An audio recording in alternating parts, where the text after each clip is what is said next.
agricultural training, improving access to productive infrastructure, and also services that are expected to lead to the sustainable agriculture production and equitable returns. So this basically the main background of it, and this is the first project that we have launched, and we expect we expect it to spread in other regions because we plan to construct at least 5 community projects in each region. Now, obviously, the gardening project is envisioned to help the community. How has the community accepted this, or how are they taking it? Well, certainly, I would say the communities are very much happy, and they have been showing a very gratitude and interest in this opportunity because the communities that previously used to depend on the donations or buying produces of food from the retailers, from the local shops, now they are able to produce their own food. So it also, because it aims to strengthen the food system through promoting their productivity, agro-processing, and also linking the producers now, or these beneficiaries, to the market, thereby addressing food and nutrition insecurity in the grassroots, and also enabling them to earn some income, because some of the producers, they will not just be for consumption or for their own usage, but some of them, they will be able to sell to the retailer, and the organization is facilitating the market access of these communities. So they are very much keenly, and we don't leave them idle as such. We provide extensive training. We developed a curricula that that capacitate them with the management solutions, how they can sustain the garden, how they can access the market, and how they can ensure that in the future they are able to expand.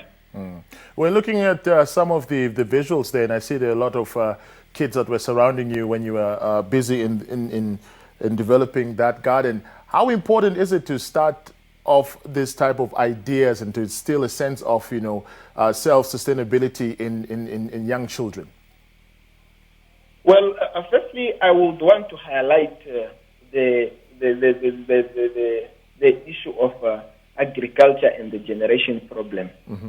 Why I'm saying this agriculture and the generation problem is looking in the aspect of us, the young people. When we were growing up as the young, when we were very young, our parents or at school, we used to be told that you have to study, you have to go to the university so that you don't end up working in the farm cultivating mapangu. And this is the perception that we grow up with. We up to now, many of our generation think agriculture is just about producing mahango. It's an old-fashioned sector. There is no career development. There are no economic returns.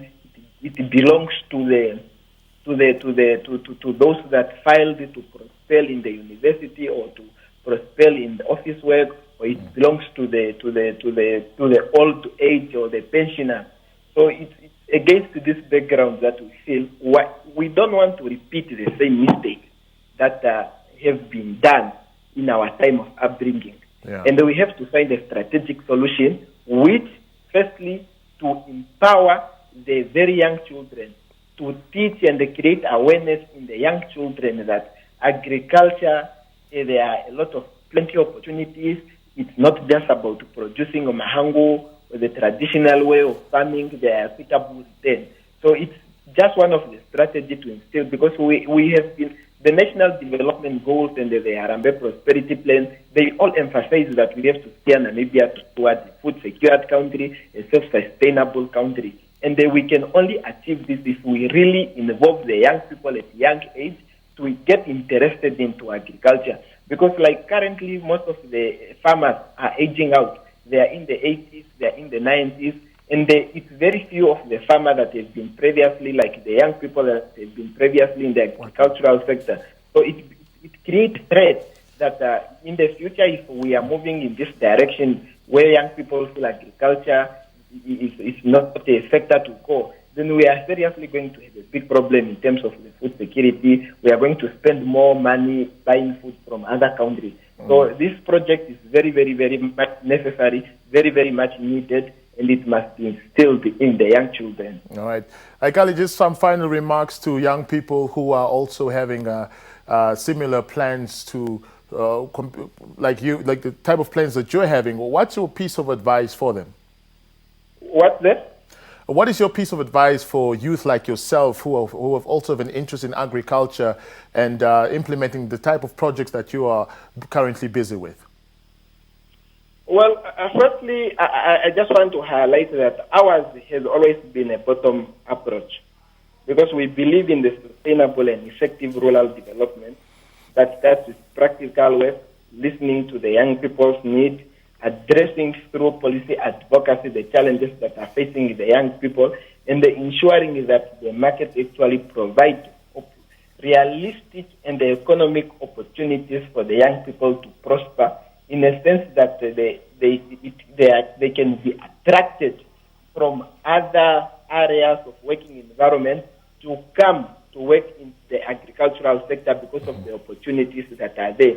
And it's opportunities such as the value chain. And this is where also the jobs creation might start. Let me just give you a scenario, example. If I am producing or I have a farm that is producing maize, I will need 10 people to harvest. And if I crush it, I will need 10 people to work in the production line.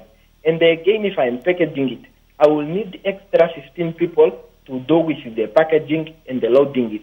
And I will need again another 10 people to deal with the marketing and the logistical matters to ensure that this produce is distributed. At the end of the day, you have a farm, but the opportunities that you created along the value chain is about probably 100 Absolutely. jobs. Yeah, 100 jobs. Yeah. So all right. It's just Mr. Haikali, unfortunately, we've run out of time, but we'll definitely be following up on this very interesting project that you have going on. Thank you so much. okay. Thank you for having me. Bye.